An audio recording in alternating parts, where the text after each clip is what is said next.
और ऐसे में अगर लूफुंगा सच बता भी देता है तो उस पर कोई भरोसा ही नहीं करेगा। अब तक जैंगी ने सारे पोस्ट कर दिए थे, अब ये कामयाब होगा या नहीं लक पर डिपेंड करता है, लेकिन लूफुंगा को मरना ही होगा।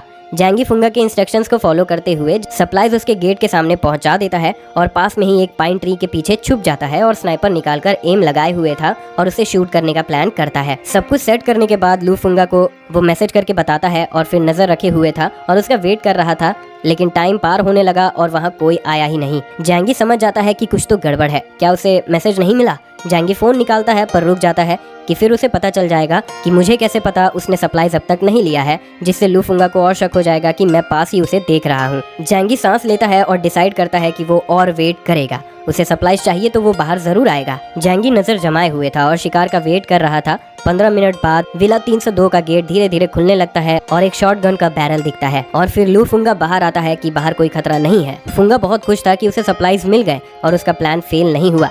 फुंगा बैग लेने जाता है तभी एक गन फायर होता है और फुंगा को हेडशॉट मिल चुका था।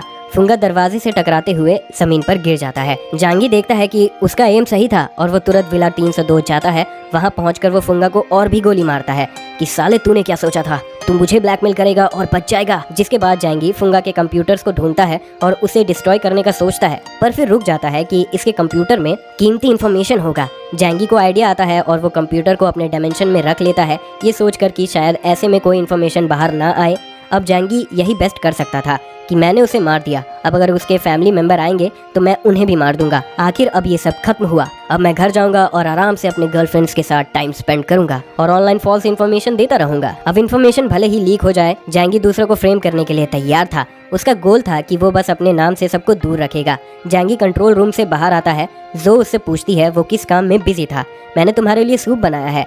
जैंगी वो खाने चला जाता है। दोनों लड़कियां उसके अगल बगल बैठ जाती है कि तुम बहुत थक गए होगे, लो मैं बैक मसाज देती हूँ। जैंगी बहुत खुश था कि मेरी लाइफ बहुत अच्छी है, काश ये हमेशा ऐसा ही चलता रहे। फिर जैंगी पूछता है क्या तुम दोनों को फोन में कोई मैसेज मिला? जो बहुत कंफ्यूज हो जाती है कि मुझे बहुत से मैसेजेस मिले हैं पर उनका क्या मतलब बनता है। यांगमी को भी मैसेजेस मिले थे और उसे भी कुछ समझ नहीं आ रहा था कि ये सब बहुत मिसलीडिंग है। जैंगी सूप पीते हुए बताता है ये मिसलीड करने के लिए ही मैंने इन्हें रिलीज किया है, हेवनली सीसीटी के लोगों के लिए, क्योंकि मैं लूफुंगा को रियल इन्फॉर्मेशन लीक करने से नहीं रोक सकता था, तो मैंने सच को ही बहुत सारे झूठ से छुपा दिया। जो पूछती है पर क्या इससे तुम पर शक और नहीं बढ़ जाएगा? जैंगी शांत था और कहता है अटेंशन को मैं नहीं रोक सकता हूँ, अगर ये मैं नहीं करता तो लूफुंगा ने कर दिया होता, तो ऐसे करके मैं सभी को बेवकूफ बना सकता हूँ। लोगों के पास सच जानने का टाइम नहीं होता है, उन्हें बस अपनी पसंद की बात पर भरोसा करना होता है। यांगमी बहुत इम्प्रेस हो जाती है और कहती है तुम तो बहुत स्मार्ट हो, और सोचने लगती है मेरा डिसीजन सही था। जैंगी स्मार्ट भी है और समझदार भी है। तभी जो अपने फोन में देखती है और कहती है पर ये तुम्हारे कंप्यूटर से ही भेजे गए मैसेजेस हैं, तो हो सकता है कोई आईपी एड्रेस ट्रैक कर ले,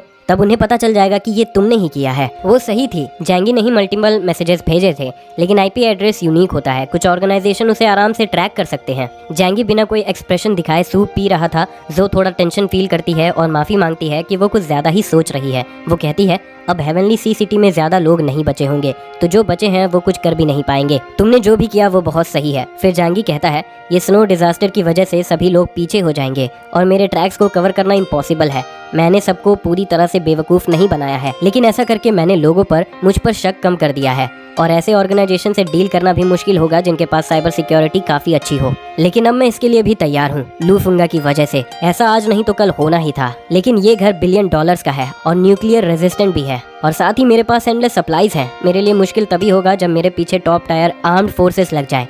फिर वो यांगमी से कहता है भले ही मैं इस शेल्टर को लेकर कॉन्फिडेंट हूँ, लेकिन आने वाले टाइम में तुम आराम से नहीं रह पाओगी। ये सुनकर यांगमी थोड़ा शर्मा जाती है कि वो ये सब जो के सामने क्यों कह रहा है। जैंगी सोचता है यांगमी क्या सोच रही है। फिर वो उसके सर पर हल्के से मारता है और कहता है तुम वैसे तो यहाँ का ज्यादा काम नहीं करती हो और पता नहीं तुम क्या सोच रही हो, लेकिन मैं ट्रैप सेट करने के बारे में बात कर रहा था। फिर यांगमी कहती है पर हमें ट्रैप्स लगाने नहीं आते हैं। तभी जैंगी कहता है इस घर के डिफेंसेस बहुत कमाल है, लेकिन ये ह्यूमन थ्रेट्स के अगेंस्ट काउंटर अटैक में ज्यादा सक्षम नहीं है। हमारे पास डिफेंस वेपन्स भी ज्यादा नहीं है, इसीलिए मैं ढेर सारे ट्रैप्स नेटवर्क लगाने का सोच रहा हूँ।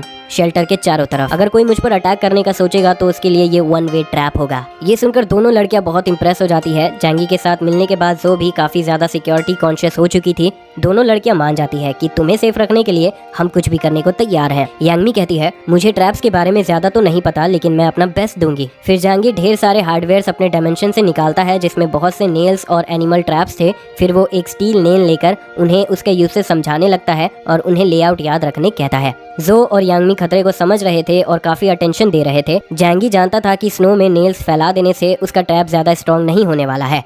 जैंगी एक वुडन बोर्ड बाहर निकालता है और नेल उसमें लगा देता है और बताता है कि ऐसे में ये और ज्यादा खतरनाक हो जाएगा, लेकिन स्टील नेल्स बहुत स्मूथ भी होते हैं तो इन्हें आसानी से निकाला जा सकता है। फिर वो स्क्रू निकालता है और उन्हें भी लगा देता है कि इन्हें निकालना मुश्किल होगा और ये ज्यादा डैमेज दे पाएंगे और हमें ऐसे ही 1000 ट्रैप्स बनाने हैं और विला के चारों तरफ फैला देना है। फिर जैंगी एक एनिमल ट्रैप निकालता है और बताता है ये ट्रैप ऐसे मौसम में सबसे बेस्ट है, अगर कोई इसमें पकड़ा गया तो वो गया। फिर जैंगी उन्हें ट्रैप्स के प्लेसमेंट के बारे में समझाता है कि कैसे वो ट्रैप्स के डैमेज पोटेंशियल को मैक्सिमाइज कर सकते हैं। फिर जैंगी के इंस्ट्रक्शंस को फॉलो करते हुए दोनों लड़कियां ढेर सारे स्पाइक बोर्ड्स बना लेती है। जैंगी विंडो के पास खड़ा था और कुछ सोचता है। वो देखता है कि उसके विला में आने के 2 रास्ते हैं। फिर जैंगी को याद आता है कि उसने वेपन स्टोरेज से 2 लैंड माइन्स भी रखे थे जिसे वो दोनों रास्ते में लगाने का सोचता है। जैंगी सोचता है कि ऐसे लैंड माइन्स टैंक्स और आर्म्ड व्हीकल्स को भी आराम से डिस्ट्रॉय कर देंगे और अगर कोई इंसान इस पर चढ़ता है तो उसके चिथड़े उड़ जाएंगे। जैंगी ये भी सोचता है कि उसे खुद भी उन लैंड माइन्स से बचना होगा जब वो आना जाना करेगा और वो स्पाइक बोर्ड्स बस एक बार के लिए ही इफेक्टिव हैं, तो मुझे ये इंश्योर करना होगा कि जो भी आए वो जख्मी हो ही जाए। जो और यांगमी ने बहुत सारे स्पाइक बोर्ड्स बना लिए थे। यांगमी के हाथों में चोट भी लग गई थी लेकिन वो कंप्लेन नहीं करती है।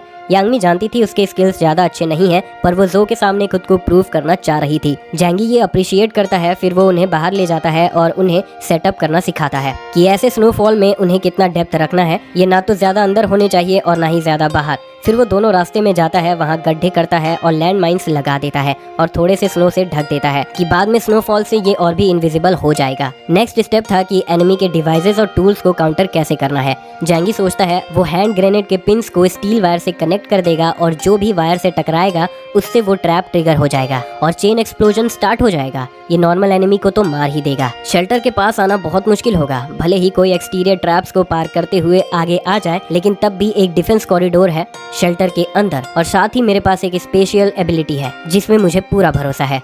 अंदर आने के बाद यांगमी बहुत एक्साइटेड थी और पूछती है दुश्मन कब आ रहे हैं।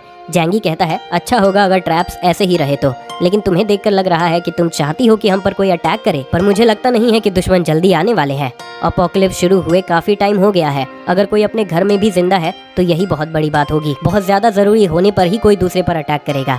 अगर कोई अब तक सरवाइव कर रहा है तो वो नॉर्मल नहीं होगा। यांगमी बहुत कंफ्यूज थी और कहती है पता नहीं मैं क्या चाहती हूँ, कोई हमारे ट्रैप्स में फंस जाए या फिर हमारे करंट एनवायरनमेंट की सेफ्टी। तभी वो जैंगी को गेट पर वेल्डिंग करते हुए देखती है जो डोर्स में बोल्ट्स इंस्टॉल कर रहा था। यांगमी बहुत क्यूरियस हो जाती है और पूछती है तुम क्या कर रहे हो, ये हैवी मेटल डोर्स तो काफी सिक्योर है ना। जैंगी फुंगा की वजह से और कॉशियस होना चाह रहा था। वो समझाता है विला के सभी फैसिलिटीज कंप्यूटर से कंट्रोल होते हैं, अगर कोई हमारे सिस्टम को हैक कर लेता है तो वो आसानी से इन डोर्स को भी खोल सकता है, इसीलिए वो ये बोल्ट्स लगा रहा है। काम पूरा होने के बाद जैंगी कहता है अगर कोई कॉरिडोर से यहाँ तक आ भी गया तो वो ये गेट जल्दी नहीं खोल पाएंगे, प्रिकॉशन लेना हमेशा सही रहता है।